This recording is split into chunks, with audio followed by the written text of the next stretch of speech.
Inovasi pembelajaran seni rupa melalui pembuatan ragam hias khas Kota Tanjung Balai. Assalamualaikum warahmatullahi wabarakatuh. Perkenalkan, saya Afifah Dwi Wiranti, guru seni rupa di SMP Negeri 11 Kota Tanjung Balai. Pada kesempatan ini, saya ingin berbagi praktik baik terkait inovasi pembelajaran yang sudah saya lakukan bersama murid-murid kelas 8.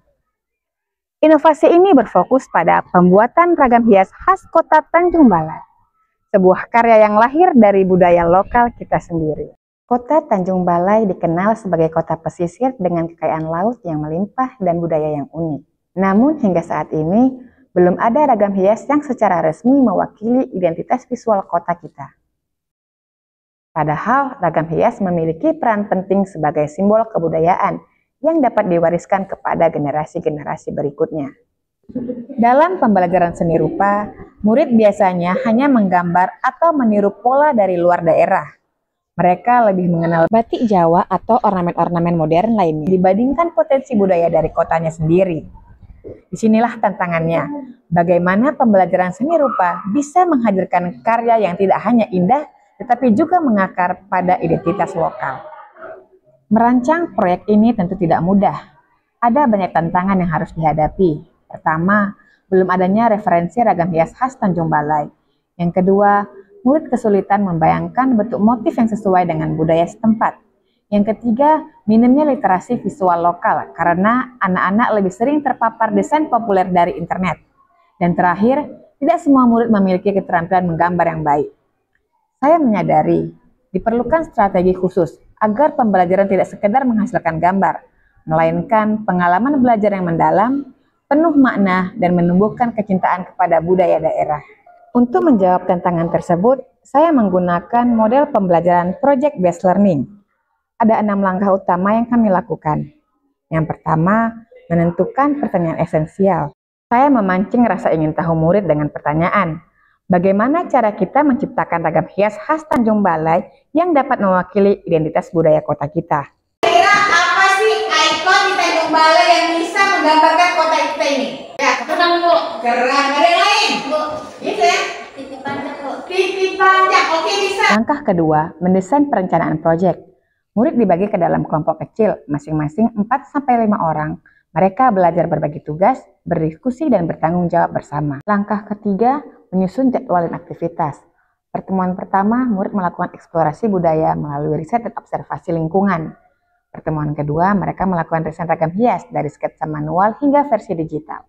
Pertemuan ketiga, setiap kelompok mempresentasikan karya mereka, disertai refleksi dan masukan dari teman-temannya. Langkah keempat, memonitor kemajuan. Sebagai guru, saya mendampingi tiap kelompok, memberi umpan balik dan mengingatkan agar karya tetap berpijak pada identitas lokal. Langkah kelima, menguji hasil.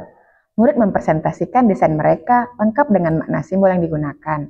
Misalnya kerang, ikan, jembatan tabayang, ataupun bunga bale. Dan terakhir langkah keenam, mengevaluasi pengalaman. Kami melakukan refleksi bersama. Murid menuliskan kesan mereka, apa yang sudah baik, apa yang perlu diperbaiki, dan bagaimana perasaan mereka berkontribusi bagi budaya. Mau tahu lah perasaan kalian setelah kita membuat ragam hias kotanya? Laura silakan berdiri. Saya merasa senang karena saya merasa terlibat dalam melestarikan budaya kota ini. Oke, terima kasih Laura. Kita kasih aplaus ke Laura. Proses ini juga menerapkan prinsip deep learning. Murid belajar bernalar kritis, berkreasi, berkolaborasi, berkomunikasi, dan juga melakukan refleksi. Tidak sekadar menggambar, tetapi membangun kesadaran budaya. Dari kegiatan ini, murid merasa bangga karena bisa berkontribusi menghadirkan identitas baru. Mereka belajar menghargai proses bukan hanya hasil. Kreativitas tumbuh, kolaborasi terasa nyata, dan pembelajaran menjadi bermakna. Yang paling membahagiakan, ragam hias ini berpotensi untuk diajukan hak paten dan diaplikasikan pada berbagai produk kerajinan tangan maupun simbol-simbol kota Tanjung Balai. Sekolah benar-benar menjadi motor penggerak inovasi budaya. Demikianlah praktik baik pembelajaran seni rupa melalui pembuatan ragam hias khas kota Tanjung Balai. Harapan saya sebagai guru, semoga karya anak yang telah dibuat dapat terus dikembangkan, disempurnakan, dan menjadi warisan budaya yang membanggakan. Semoga pengalaman ini dapat menginspirasi rekan-rekan guru di seluruh Indonesia untuk terus menghadirkan pembelajaran bermakna, berbasis kearifan lokal, dan berdampak nyata bagi masyarakat. Sekian dari saya, semangat para guru-guru Indonesia untuk mendidik anak-anak Indonesia hebat. Assalamualaikum warahmatullahi wabarakatuh.